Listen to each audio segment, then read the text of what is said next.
In the quiet hours before dawn, while the world still sleeps, a bell rings softly through the monastery grounds. It's not loud, not urgent, just a gentle reminder: begin again. A monk rises from his mat.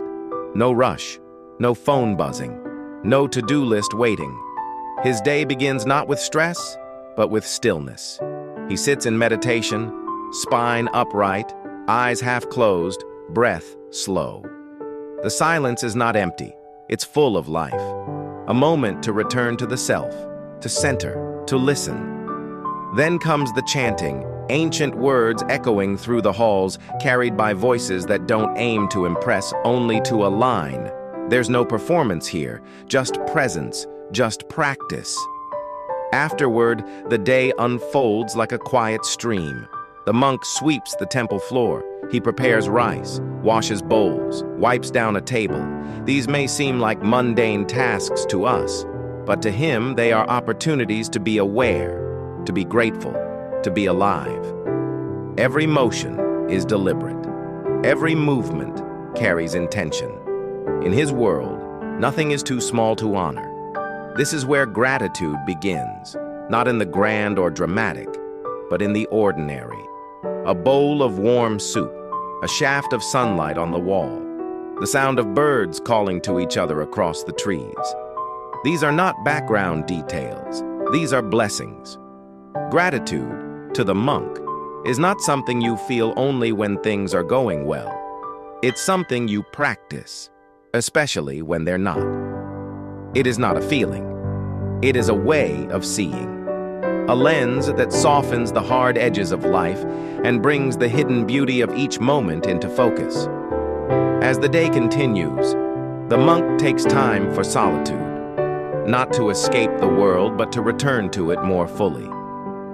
He walks slowly through the garden, barefoot on the earth, noticing the coolness of the soil, the scent of the trees, the sound of wind moving through bamboo.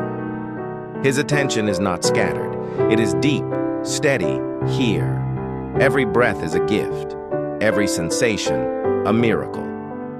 This is the practice of mindfulness, paying attention to the present moment without judgment. When he eats, he tastes each bite. When he breathes, he feels the rise and fall of his chest. When he listens, he hears, not just the words, but the spaces between them. This is not just peace, it is power. The power to appreciate the life you're already living. The power to stop chasing and start noticing. Because when you truly notice life, even the smallest moment can take your breath away. But let's be clear, being a monk does not mean living without hardship. There are days of sadness, moments of pain, illness, loneliness, even loss. But in those moments, gratitude becomes a lifeline. It reminds the monk that even amid difficulty, there is still so much to be thankful for. A lesson learned, a hand held, a sunrise after a storm. When the heart is trained in gratitude, pain doesn't disappear.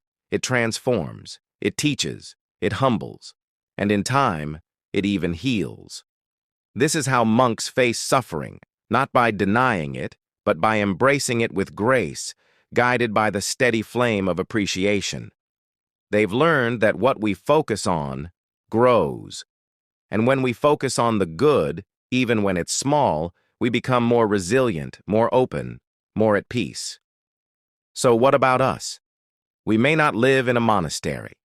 We may not rise to the sound of temple bells or chant ancient mantras, but we can still practice. We can start by journaling at the end of the day. Just 3 things we're thankful for. We can pause before we eat, even just for a breath, and say silently, "Thank you." We can send a message to someone we love and tell them simply that they matter. We can choose to notice the things we usually rush past: the smell of rain, the laughter of a child, the softness of a blanket, the feeling of coming home. These are the moments that build a life.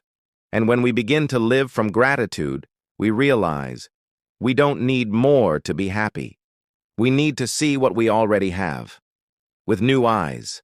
Gratitude doesn't make life perfect. It makes it meaningful. It softens our hearts, connects us to others, and reminds us of what really matters. It creates space for kindness, for compassion, for peace. And over time, it turns everyday life into a sacred experience. So maybe we don't need to change everything. Maybe we just need to change the way we look. Because when we slow down, when we pay attention, when we give thanks, not just when it's easy, but especially when it's hard, we begin to understand what the monks already know, that joy isn't found in having everything. It's found in noticing anything, and that in the simple act of giving thanks, we discover a life filled with peace, with meaning, and with a quiet, steady joy. Gratitude is the path, and it begins right where you are. If this story awakened something inside you, if it reminded you of what really matters, take a moment now.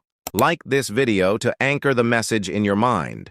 Subscribe to Zen Tales for more timeless stories and modern wisdom.